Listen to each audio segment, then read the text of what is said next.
Hi everyone, I'm Rita Zyber and I'm on staff here at St. Mary's. I hope you're all doing well.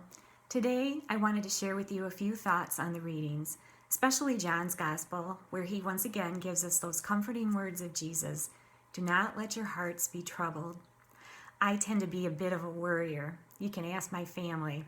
When my oldest daughter was moving away to Milwaukee for law school, I stayed awake a whole night just going over the possible dangers.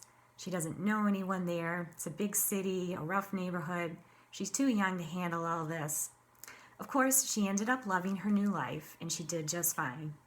I'm sure the disciples had plenty to worry about when they heard Jesus telling them at the Last Supper that he only had a few hours left to live. He would be leaving them, but he promised to always be with them, just in a different way. I'm sure they were thinking, what? How are we supposed to carry on this work without you? What happens when they come and persecute us too? We don't know how any of this is going to work.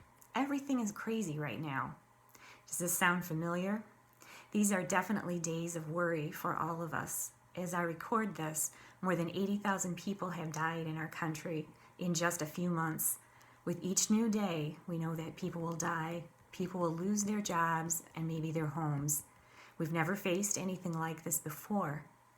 Our lives are changed forever. We must learn to build something new, just as the disciples did, just as we see them doing in our first reading from the Acts of the Apostles.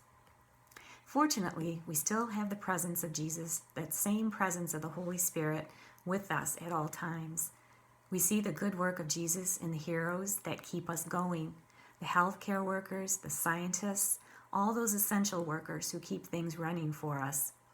My tendency to worry has gotten a little better through the years, but I've had to work on it. How many times have I prayed for the grace to have greater trust and less fear? We fear the things we don't understand. We fear the things we can't control. But there is one thing for certain, and Jesus tells us this many times. You can bring your fears and your worries to me. Come to me, all you who labor and are heavy laden, and you will find rest, for my yoke is easy and my burden is light. What I love is that Jesus never says, don't worry, you're being stupid. He just says, I know you worry, and I can help. Just bring it to me. This God, the one who is the way, the truth, and the life, can transform our worry and give us a sense of lasting peace.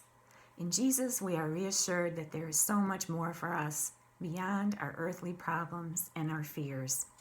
Don't worry, he tells us. I'm walking right there with you. Have a good day, and may your worries be few.